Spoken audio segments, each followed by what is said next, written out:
Mineral, जिस तरह से पानी पहाड़ों पे से चट्टानों से आता है वो वहाँ से सारे मिनरल्स एब्जॉर्ब करता हुआ आता है। Our bodies are mineral deficient, इसीलिए हम लोगों ने ये सारे नदियों से, नर्मदा रिवर से, गंगा रिवर से सारे पत्थर मंगाए और अपने अपने पेशेंट्स को सबको सप्लाई किए, तो पानी ने इस पत्थरों में से मिनरल्स एब्जॉर्ब करे।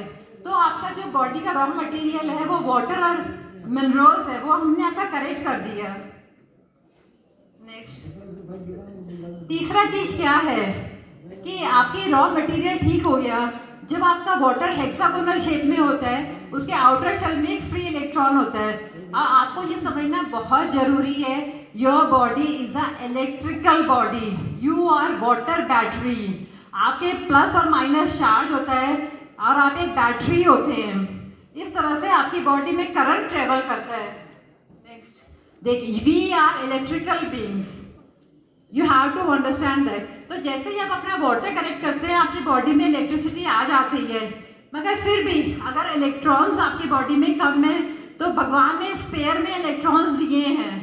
Earth is full of electrons, earth is full of electrons, तो इसीलिए आपको अर्थिंग करनी पड़ेगी। डॉक्टर BRT ने बताया ही है कि आपको 0 वोल्ट थेरेपी करनी पड़ेगी। आपको समझना पड़ेगा कि जैसे एज आउटसाइड सो इनसाइड, ये ह्यूमन कोई ऐसे ही नहीं बना हुआ, there is a formula, everything is made upon a formula. back सब स्लाइड गड़बड़ कर दी, चलो चलाओ। इसी तरह से देखिए, सेम आप नेचर को देखेंगे तो ये भी सब एक फॉर्मूला पे बना हुआ है। Every slide is made on a formula. Next next next next, इसमें क्या है, और सबसे बड़ी बात जैसे कि आपका पावर बैंक होता है, पावर बैंक में आपका मोबाइल 1 मिनट में चार्ज होता है, ऐसे you have to understand sun is your power bank. आपको सन में जाना ही पड़ेगा। इसके पीछे की साइंस क्या है वो तो पूरा कोर्स बताएंगे, इतना टाइम नहीं है, but you have to understand कि आपको अर्थ में जाना ही पड़ेगा, आपको सन में जाना ही पड़ेगा। दूसरा, अगर आपको अपनी बॉडी करेक्ट करनी है तो आपको रॉ फूड खाना ही पड़ेगा। Cooked food is dead food. Wheat grass का हमारा उसमें बहुत अच्छा रोल रिजल्ट्स आए। तो wheat grass therapy really haemoglobin बढ़ा देती है, तो you can try this. This is hot water immersion, doctor BRT sir का है, तो हमने अपने सारे बच्चों को हॉट वाटर इमर्जन कराया और उनका फेवरेट नारियल पानी। This is green juice, red juice हमने सब बच्चों को पिलाया daily, green juice, red juice.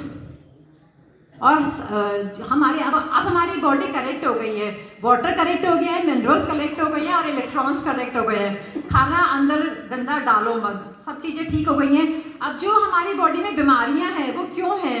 क्योंकि हमारी बॉडी में बहुत सारे पॉकेट्स होते हैं, उन पॉकेट्स में पानी इकट्ठा हो गया है। अब जब तक आप उसको हिलाओगे नहीं, तोड़ोगे नहीं, उसको पॉन्ड पे काई जम गई है, तो हमारी बॉडी को मूवमेंट चाहिए। हेड डाउन टिल्ट क्यों काम आता है? इसीलिए काम आता है, you have to do exercises against the gravity. तो हमने इन सब बच्चों को एक्सरसाइजेस कराया है। Meditation, this is meditation. Next, this is tree therapy, जो डॉक्टर BRT ने 0 वोल्ट थेरेपी आपको बताया है। तो क्योंकि पेड़ पूरी जिंदगी मट्टी में लगे रहते हैं, तो उनमें इतने इलेक्ट्रॉन्स होते हैं कि अगर आप और थेरेपी नहीं करते, आप ट्री थेरेपी भी कर सकते हैं। ये हमारा एक बच्चा है रोहन, जिसकी एलोपैथी डॉक्टर्स ने किडनी काट दिया था और उन्होंने बोला कि उसके बाद आपको ब्लड ट्रांसफ्यूजन की जरूरत नहीं पड़ेगी। बट जब से वो हमारे पास आया है उसका एक भी ब्लड ट्रांसफ्यूजन नहीं हुआ है। तो वो देखो, ये आधे दिन पेड़ पे ही लटका रहता है। वो लड़का यहाँ पर आज आया है, अभी मैं उसको मिलवाऊंगी, फिर मैं बताऊंगी। और उसकी ये मम्मी है, वो इस तरह से उसको ग्रीन जूस बना के देती है।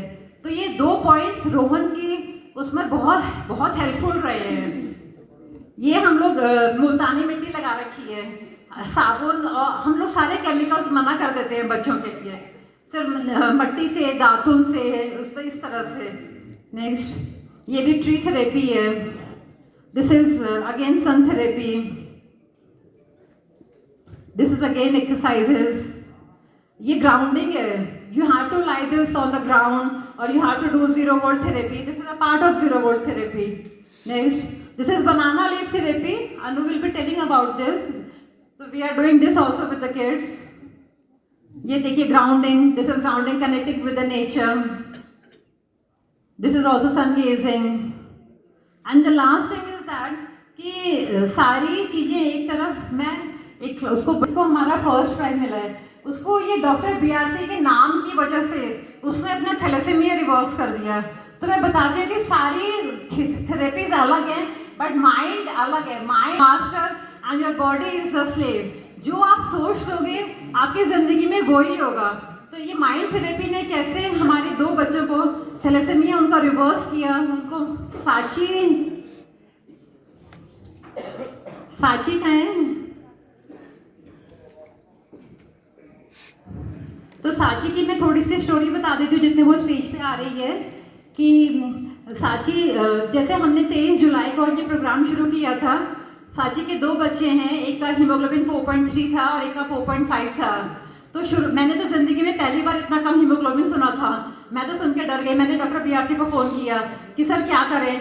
सर ने बोला कि अगर मेरे बच्चे का हीमोग्लोबिन इतना होता तो मैं कभी ब्लड नहीं चढ़वाता, लेकिन नमिता रिस्क नहीं उठाना बिल्कुल भी, तुम उनको बोल दो कि चढ़वा लेंगे.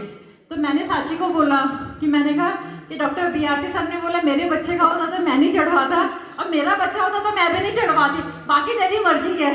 तो कोरोना में डॉक्टर BRC ने इतना रैंप वॉक किया है, शो स्टॉपर रहे हैं कि कहीं जलवा वाले प्रियंका को भी माफ करके रख दिया. अपने उनके नाम का ऐसा जलवा बिखरा कि उनको लोगों ने भगवान बना दिया. शायद सब लोगों को पता नहीं होगा कि कोरोना के बाद उनके कई मंदिर भी बन गए हैं और लोग अपने जेब में एक माला लेके चलते हैं और बोलते हैं ओम BRC नमः, ओम BRC नमः. तो उनमें से एक एग्जाम्पल हमारा ये साची है. इसने कहा जब BRC अपनी बेटी को नहीं चढ़वाएगा तो हम भी क्यों चढ़वाएं. और उस दिन के बाद से और हमने ये भी बोला कि हम सिर्फ सिम्टम्स देखते हैं. मैंने इसको फ़ोन करा, उसको सिम्टम है नहीं. मैंने कहा ब्लड टेस्ट कराया कि नहीं, और आगे की कहानी यही सुनाएगी. और आज इसका हमने पहली बार आज हमने ब्लड टेस्ट कराया उस दिन के बाद, और आज इसका 10.8 है एक बच्चे का और दूसरे का 8.5 है. और मैंने इसको कई बार बोला कि चेक करा ले ब्लड कितना है, कहते छोड़ो ना मैडम देखा जाएगा. इसने कभी कराया ही नहीं. मैंने कहा आपका प्रोग्राम हो रहा है, हमें प्रेजेंट करना है, देख लेते हैं यार. कहती है अच्छा माँ करा लेती हूँ. तो साची सुनाएगी. And this is the strongest mom. इसने डॉक्टर BRC सर के नाम पे इतना फेथ किया, इतना फेथ किया. और मतलब मेरे को तो समझ नहीं आ रहा कि सच्चा मॉम. और 4 हीमोग्लोबिन पे जो हम नहीं रिस्क उठा सकते, इसने बोला कि अगर वो अपने बच्चे का नहीं कराएंगे तो मैं भी नहीं कराऊंगी.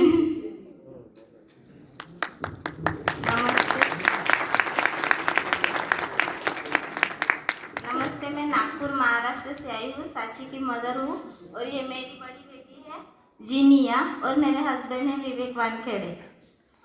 हमको BRC सर के बारे में मेरे जीजा जी ने बताया, सूरज यादव. वो पहले से ही कनेक्ट थे BRC सर के ग्रुप से. और ये मेरी छोटी बेटी 1.5 साल की थी जब हमको पता चला कि इसको थैलेसीमिया है करके. तब एलोपैथिक डॉक्टरों ने सबने बोले कि इसका थैलेसीमिया कभी ठीक नहीं हो सकता, ये जब तक है तब तक इसको ब्लड आपको चढ़ाना ही पड़ेगा और एलोपैथिक की दवाइयाँ इसको हमेशा के लिए चालू ही करनी पड़ेंगी. और ये बड़ी बेटी 5 साल की थी जब हमको पता चला कि इसको थैलेसीमिया है करके. इसके टाइम भी डॉक्टरों ने वही बताए थे, लेकिन बड़ी वाली को उतना प्रॉब्लम नहीं है, छोटी वाली को तो बहुत प्रॉब्लम था. ये 2 बार NICU में चली गई थी और दोनों टाइम हम डॉक्टर एलोपैथिक वाले डॉक्टर ने हाथ ऊपर कर दिए थे कि ये मतलब इसके बचने के ज़्यादा चांस नहीं है बोले, इतना ब्लड कम है करके. दोनों बार तो ये 3-4 दिन ICU में रही. 3-4 दिन तक तो कुछ नहीं बोले कि हाँ ना. हम दोनों जन बहुत परेशान हो गए थे, मतलब कैसे होगा क्या होगा, बेटी हाथ में आएंगी नहीं आएंगी, ये हमको कुछ नहीं समझ में आ रहा था. फिर हमको सर के बारे में पता चला और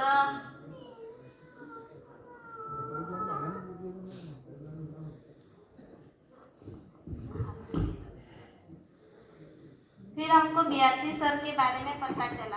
फिर तीसरी बार भी इसका ब्लड 4.3 हो गया था, तब हमने सर की